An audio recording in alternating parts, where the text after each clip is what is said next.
ижил гараа хөгжлийн бэрхшээлтэй иргэдийн эрхийг таниулах төсөл. Сайн байцгаана уу? Та бүхэндээ Криминал радио 107-оос мэдчилж байна. Бидний санаачлан хэрэгжүүлж байгаа ижил гараа нэртэй төслийн хүрээнд хийгдэж байгаа цаврал ярилцлага дугааруудын дараагийн нэвтрүүлэг та бүхэнд хүрэхэд бэлэн болсон байна. Энэ удаагийн нэвтрүүлэг маань цаг үеийн нөхцөл байдлаас шалтгаалаад онлайн хэлбэрээр зохион байгуулагдах болсон байгаа. Хөтлөгчөөр Тэргэл миний бие болон Мягмар Сүрэн нар оролцож байна. За энэ удаагийн зочин оролцогчдоор Баясгалан ах маань хүрэлцэн ирээд байна. Баясгалан ах та өөрийгөө тодорхой танилцуулж өгөөч. За би одоо Монголын хөгжлийн бэрхшээлтэй иргэдийн төлөө үндэсний зөвлөгч төрийн байгууллагын тэргүүнээр ажилладаг. Бас одоо хөдөлмөр нийгмийн хамгааллын сайдын хөгжлийн бэрхшээлтэй иргэдийн асуулт хариуцсан орон тооны бус зөвлөх гэдэг нэг юм ажилтай. За тэгээд миний хувьд бол 2001 оноос эхлээд энэ хөгжлийн бэрхшээлтэй иргэдийн талбарт ажиллаж байгаа. 2001-ээс 2005 онд Монголын хараа нийгэмлэг гэж байсан. Монголын хараа хүчтэй нийгэмлэгийн менежерээр ажиллаж хагаад 2005-аас 13 оны хооронд Монголын хараа хүчтэй үндэсний холбооны ерөнхийлөгч гэдэг нэг сонгуульд албыг хашсан. За тэгээд 2013-аас 15 онд хараа хүчтэй үндэсний холбоонд ерөнхий нарийн бичгийн даргаар ажиллаж хагаад 15 оноос эхлээд өнөөдрийн хүртэл Монголын хөгжлийн бэрхшээлтэй иргэдийн төлөө үндэсний зөвлөгч төрийн бас байгууллагын тэргүүнээр ажиллаж байгаа хүн байна. Баярлалаа. За өнөөдрийн сэдэв маань мэдээллийн хүртээмж гэдэг сэдэв байгаа. Тэгээд энэ сэдвийнхээ хүрээнд асуултуудыг нэгээр нь асуугаад байна.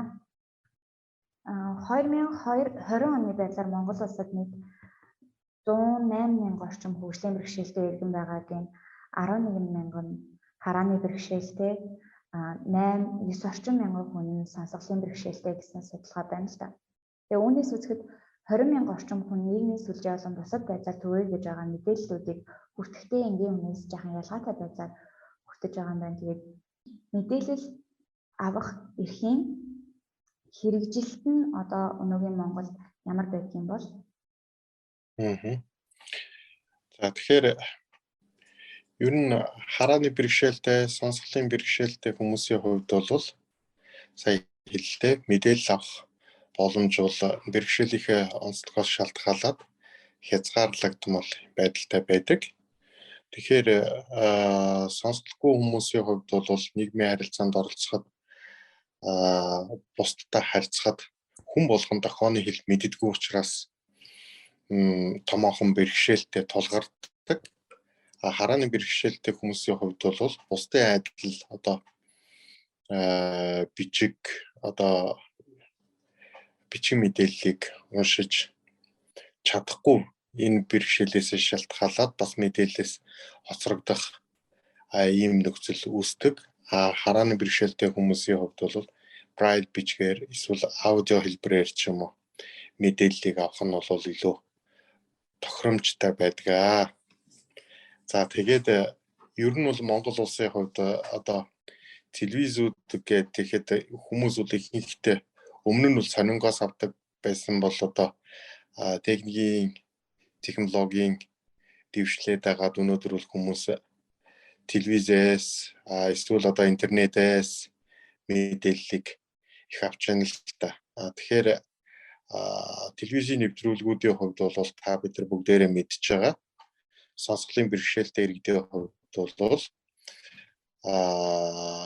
телевизээр гарч байгаа их нэвтрүүлгүүд бол сабтайтл эсвэл дохооны хэл байхгүй учраас сонсголгүй иргэд маань бол мэдээлэл авч чадахгүй, мэдээллээс хоцрох, тэрнээсээ болоод нийгмийн харилцаанд оролцоход нь бэрхшээл учирдаг. Харааны бэрхшээлтэй иргэдийн хувьд бол одоо телевизийн нэвтрүүлэг гэхэд бол зарим тохиолдолд бол одоо жишээ нь бичгээр мэдээллүүд их гардаг. Тийм тохиолдолд бол бичиг уншиж чадахгүй байдлаасаа болоод бас л мэдээллээс хоцрох иймэрхүү тохиолдлууд бол нэлээд байгаа. Түүнээс гадна өнөөдөр одоо сошиал орчинч гэдэг юм уу, эсвэл одоо интернет орчин одоо вебсайтаас бол харааны бэрхшээлтэй иргэд мэдээлэл авахд бол нэлээд бэрхшээлтэй байдаг. Ягаад гэхээр нөгөө вебсайтууд гэхэд бол ихэнхдээ мэдээллүүдийг бас л одоо дүрсээр, зургаар нэлээд тавьдаг учраас тэр зурган мэдээллүүд дээрээс бол хараагүй хүмүүсийн хувьд бол мэдээлэл авч чадахгүй байгаа. Тэгээд энэ бол яг олон улсад бол тодорхой стандартууд байдаг. Вебсайттай холбоотой ч юм уу интернет орчинд сошиал одоо орчинд харааны бэрхшээлтэй хүмүүс зориулж одоо ямар стандартыг хангасан тохиолдолд одоо дэлгэц уншигч програм хангамжууд нь ажиллаж харааны бэрхшээлтэй хүмүүс мэдээлэл авах боломжоор хангагдах вэ гэсэн тухай. Манай хувьд бол тэр аргачлалууд, стандартууд Монгол улсын хувьд бол өнөөдрийн бол хараахан мөрдөгдөхгүй байгаа учраас ерөнхийдөө мэдээлэл авах боломж бол ер нь жаахан бага талтай байдалтай л байгаа. За тэгвэл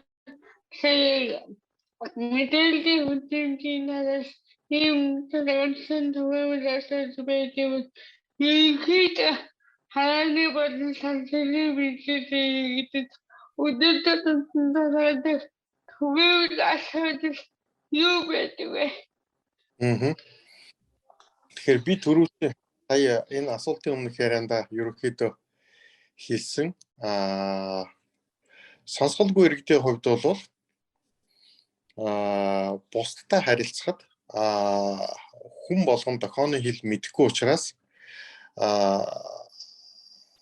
бэрхшээл тулгардаг. Сонсголгүй хүний онцлог бол сонсохгүй байгаагаас шалтгаалаад бас одоо сонсголгүй хүмүүсийн дунд бол одоо чинь төрөлхийн сонсголгүй хүмүүс л их байдаг. Тэр хүмүүсийн хувьд бол одоо нэг үг яриа, үгийн баялаг эрүүл хүмүүсийг бодох юм бол харьцангуй бас бага байдаг.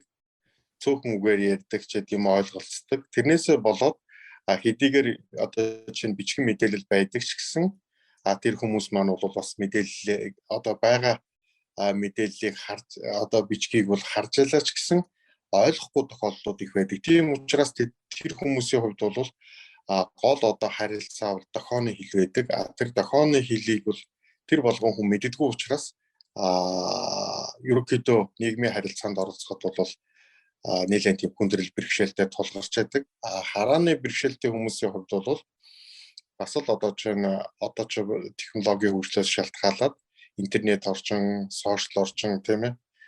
Тэгээд энэ телевиз энэ бүхнээс мэдээллийг энэ бүх сувгаар мэдээлэл голчлон явагдаж байгаа учраас хараагүй хүмүүсийн хувьд бол бас л мэдээллээс хоцрогдоод байгаа. Ер нь дэлхийд даяар зөвхөн Монголд ч бишээ дэлхийд даяар бол байдал юм байгаа. Гэхдээ мэдээж өндөр хөгжилтэй орнуудын хувьд бол харьцангуй энэ асуудлууд бол шийдэгдээд явж байгаа.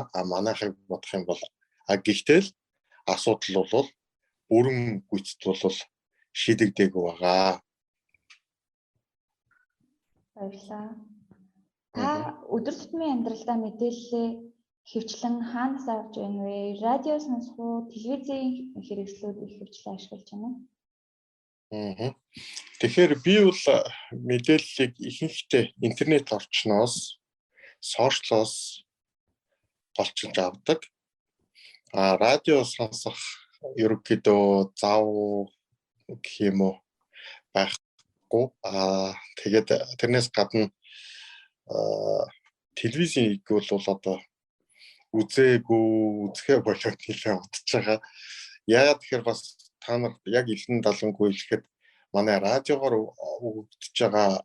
явагдаж байгаа мэдээллүүд бол жаахан бага талтай байдаг. Ихэнхдээ л дуу хөгжим явж байдаг.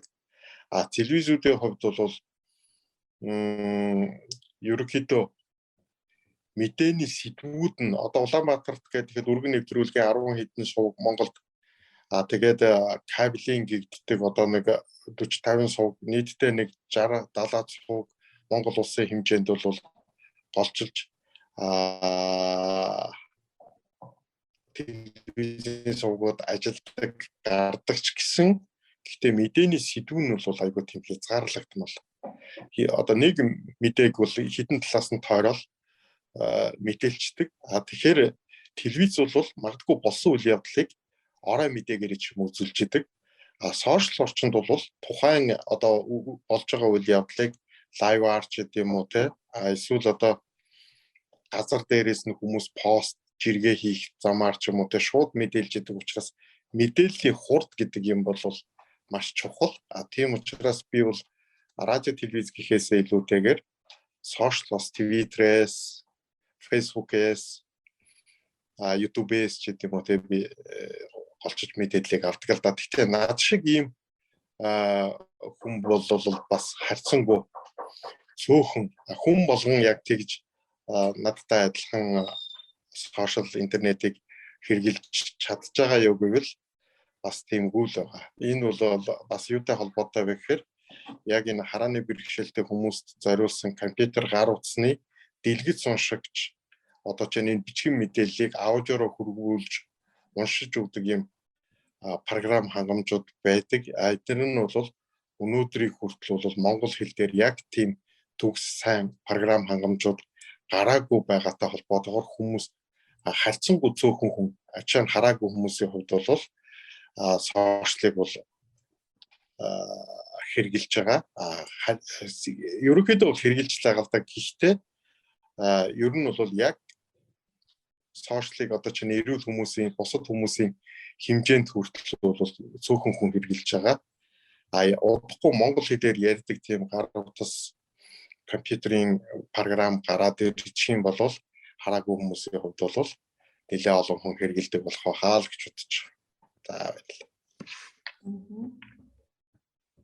За дэлхийд дахин мэдээллийн хүрт хэмжээг нэмэгдүүлэх зорилготойгоор ер нь бол шинэ технологиуд байнга хөгжиж явж байна.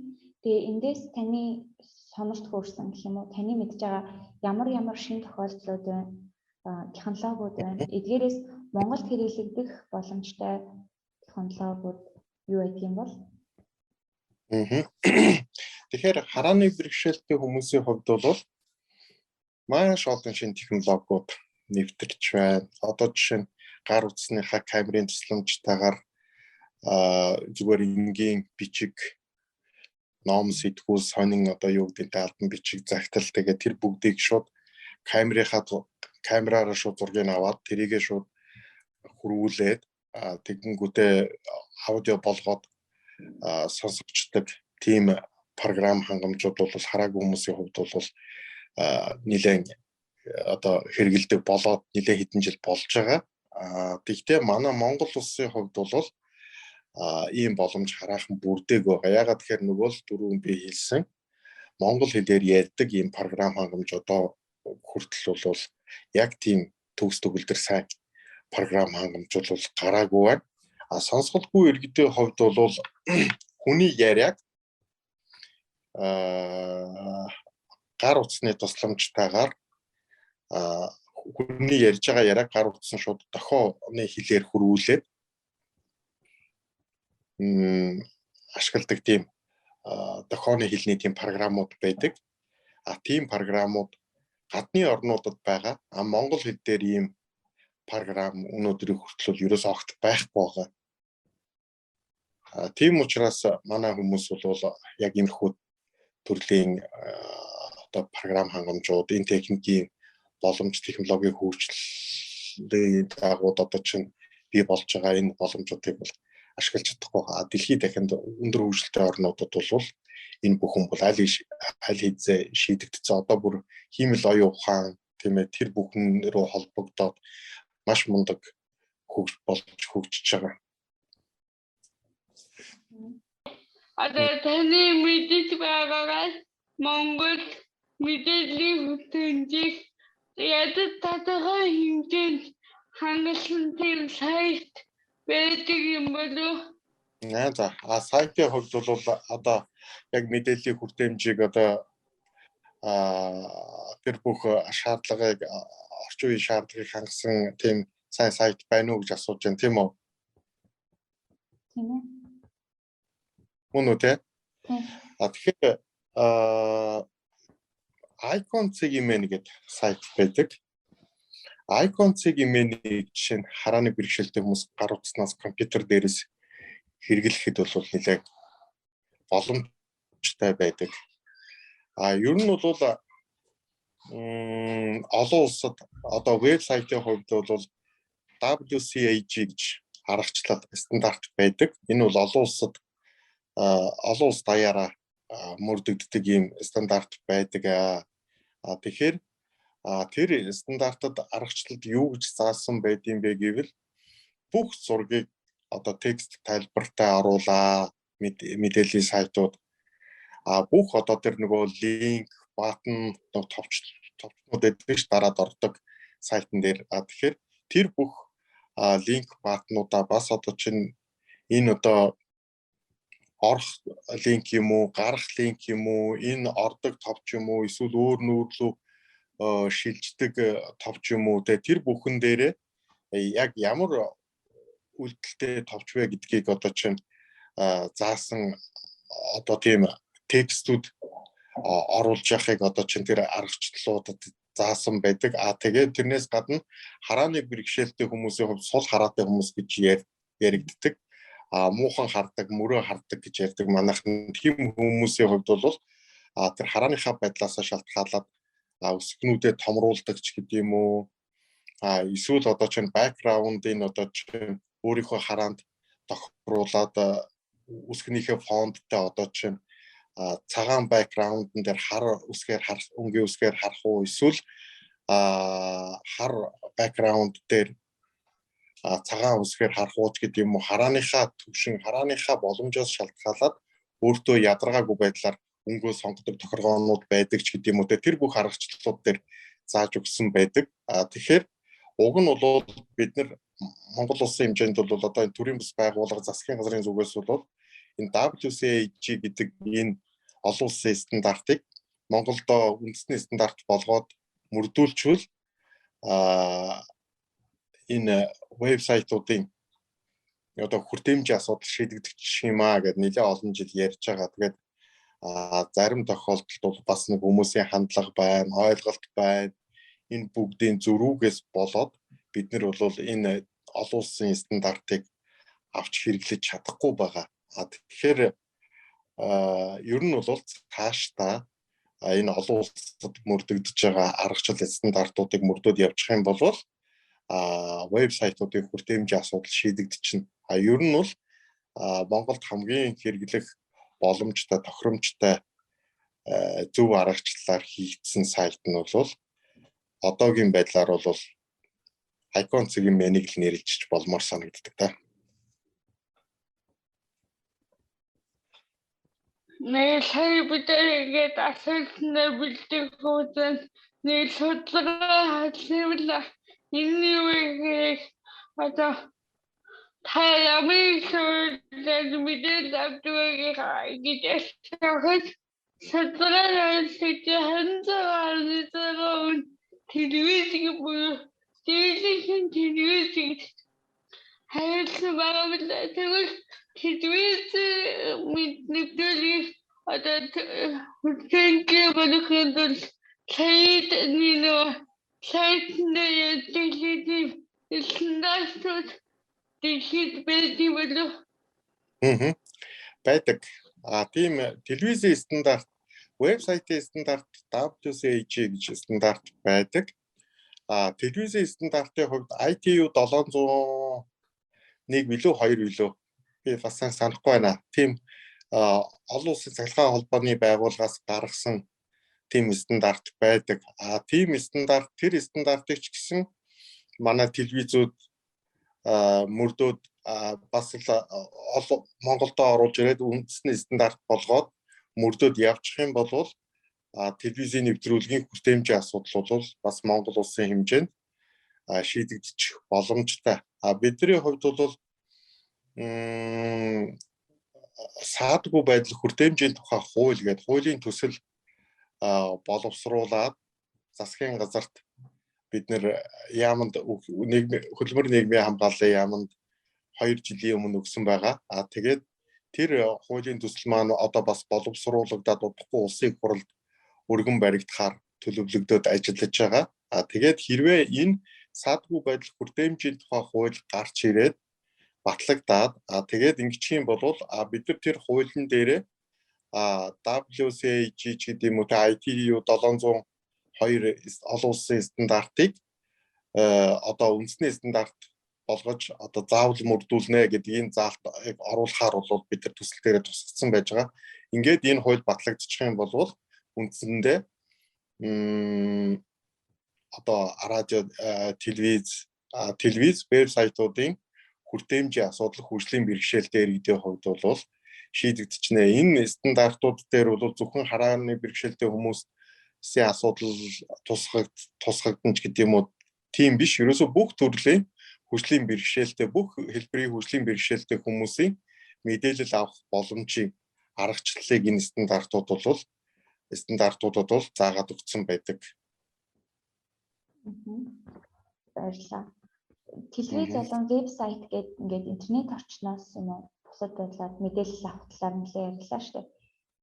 Энэ бол өдөр тутмын амьдрал ингээд өөрийнхөө бэрхшээлээс болоод мэдээлэл авч чадахгүй байгаа хүртээмжтэй бус байдалд өртөж байгаа ийм тохиолдлууд ер нь бол хэр байд юм бол жишээ нь хөдөлмөрийн эрхлэлтэн дээр шиг юм суурьж боловсрох дээр сая хайж үзэж байгаа тэр ард даатгал харааны бэрхшээлтэй хүнийг ажлын байраар хангах зорилготойгоор өөрсдөө технологио нэвтрүүлээд ажлын байраа бэлтгээд хүн ажилуулад ингээд хөдөлмөрлөх эрхийг нь хангаад явж байгаа гэсэн кейс байсан л да.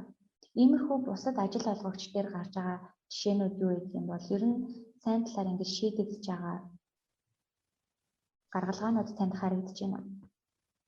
Гэхдээ ер нь яг одоо манай хөдөлмөрийн нийгмийн хамгааллын яамны call center байдаг нийгмийн даатгалтай холбоотой асуултанд хариулдаг. Тэр call center дээр одоо чинь харааны бэрхшээлтэй хүмүүсийг одоо ажиллах нөхцөлийг бүрдүүлээд ажилуулж эхэлснээс хойш одоо 3-4 жилийн нүүр үзэж байна. Тэгэхээр энэ жишээг хэлж болж байна.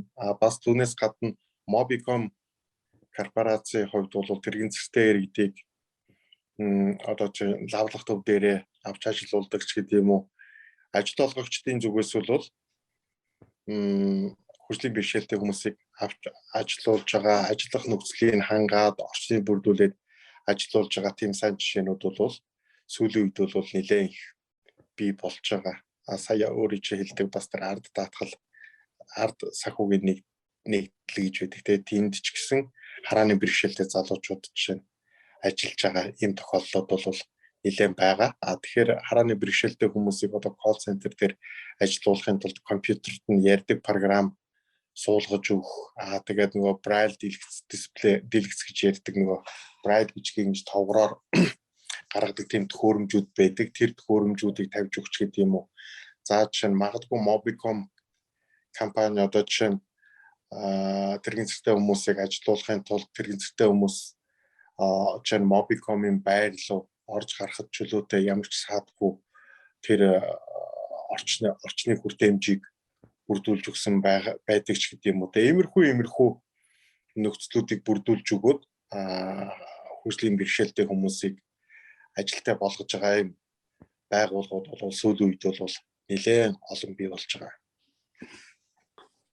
Одоо мэдээллийн хүртээмжийн их одоо талд ихэдэлхийг хангахын тулд тухай ихэдэлхийдэг байгаа иргэн гомдол мэдээлэл гаргаж байсан тохиолдол байдаг юм болов энэ хэн нийлсэн байдаг вэ? Холбогдох байгууллагууд мэдээлэл авах эрхээ тулд одоо холбогдох байгууллагуудад хандаж гомдол мэдээлэл гаргаж ирсэн тохиолдлууд байдгүй гэж асуусан уу те? Тий одоо би эрхээ эзэлэх хэрэггүй байна. Миний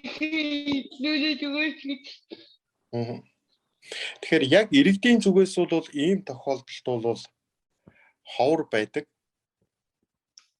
Нилээ ховор байдаг л санагдтыг анзаарагддээ штэ. Яг мань мэдвэл бол одоо жишээ нь e-Mongolia гэдэг сайт байдаг те. Тэр сайтыг гаргахад аппликейшнийг ажиллаж эхлэхэд за энэ дээр ийм асуудлууд гараад байна. Энэ асуудлуудыг ингээд шийдээд өгөөч гэд одоо чинь хүсэлтэд тавьдаг ч гэдэг юм уу. Одоо банкны аппликейшнуд байдаг.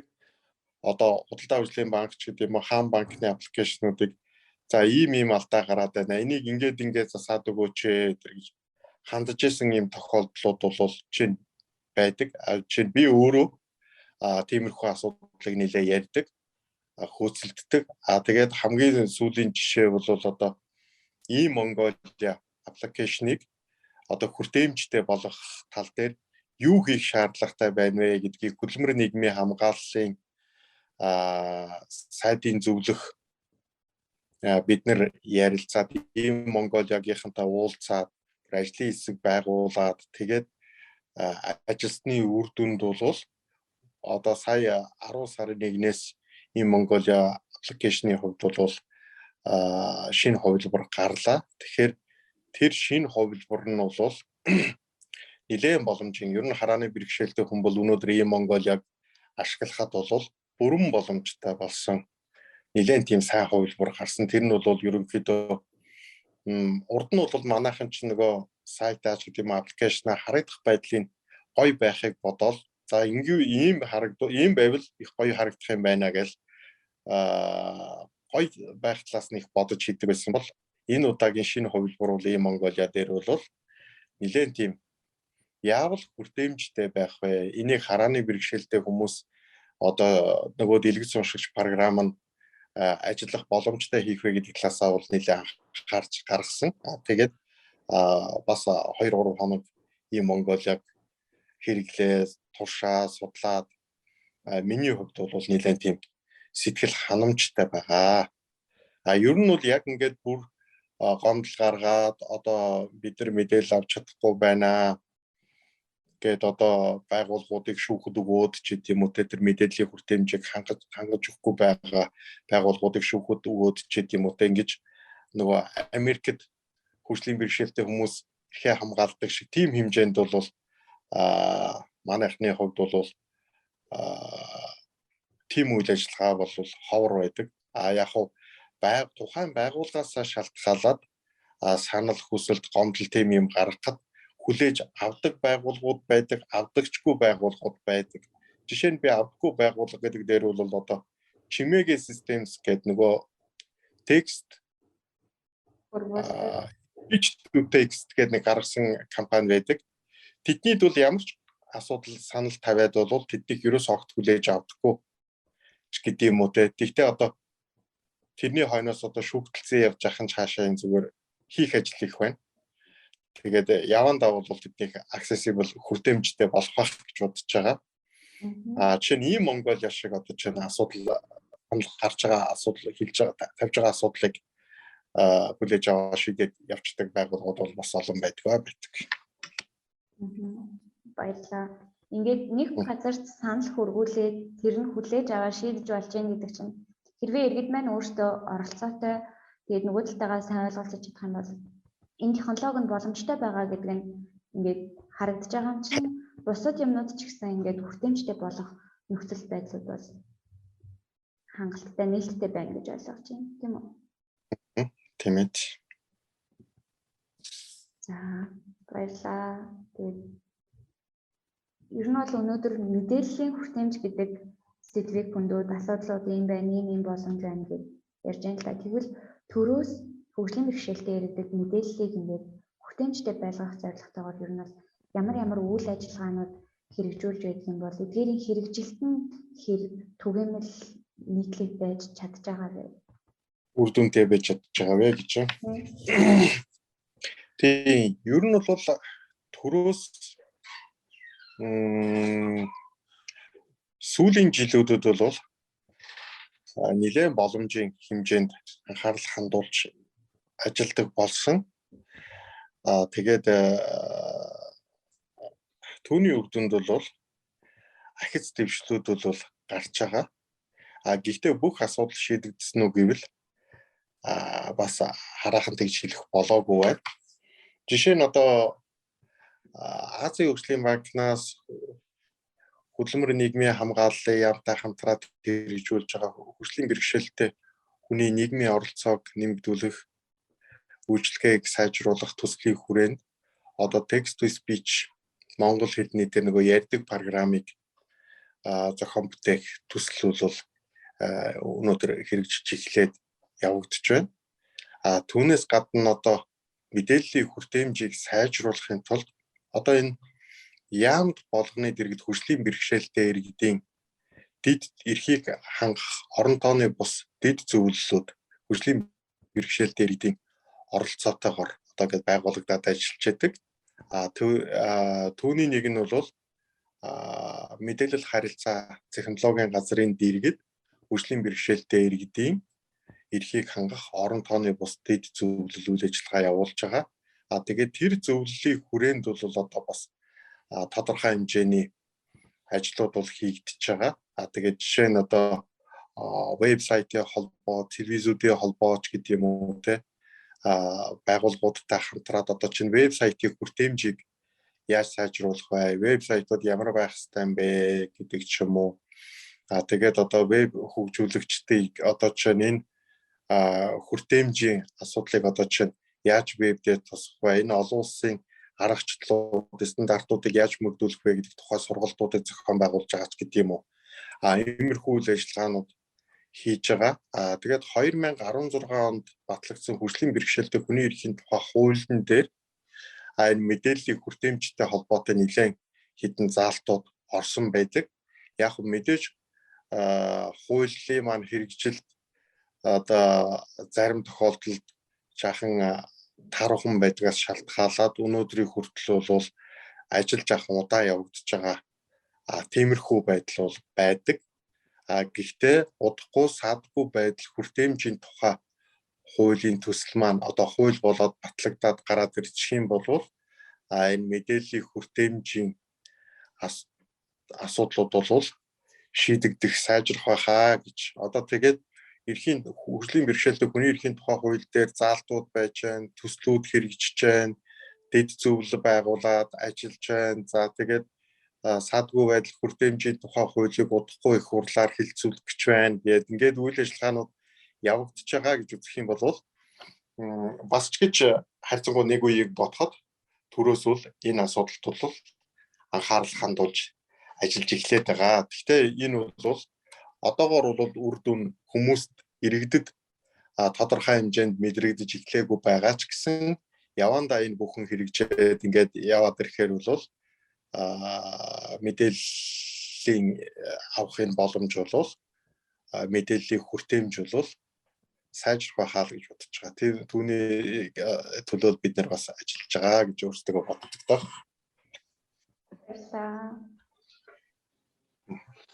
Бид гүнэтэй нэг хөгжлийн хэлмэн сансгийн бодлоо хайны гэдэг нь мэдээллийн хүнтэй авахыг илүү чиглэл юм болов гэж хасан үнэнийг тасгалсан.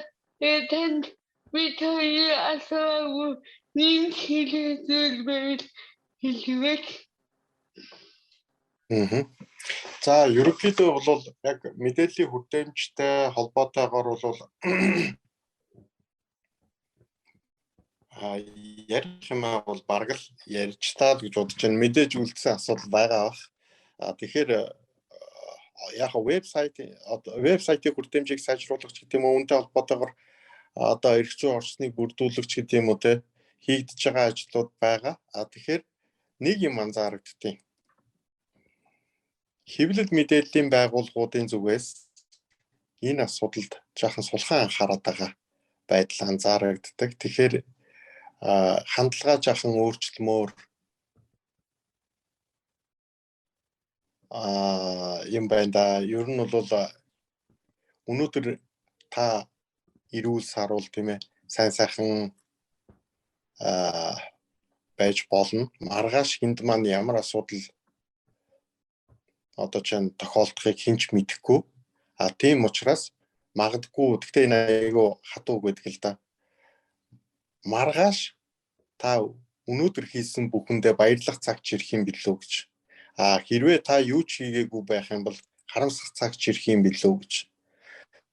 Тэгээд ер нь бол зовлон бэрхшээл гэдэг хүнд өөрөө би зовлонтой болоо би бэрхшээлтэй болъё гэж хүн хүсэж болдог гэдэг биш. Хүний амьдрал хувь тавилан хэдий хаашаач эргэж болдог. Хорвоо бөөрийг хийж ярьдаг. Тийм учраас хөгжлийн бэрхшээлтэй иргэдийн асуудал гэхээр л нэг хэдэн хөгжлийн бэрхшээлтэй хүний асуудал юм шигээр ойлгож хандхаа болооч магадгүй танд хэрэгтэй болох цаг чи ирэх юм билүү. Тийм учраас өнөөдөр бүгдээрээ хандлагаа өөрчлөөд өнөөдрийн байгаа болж бүтэхгүй байгаа байдлыг өөрчлөхийн төлөө хамтдаа зүтгэе хичээе л гэж хэлмээр байна.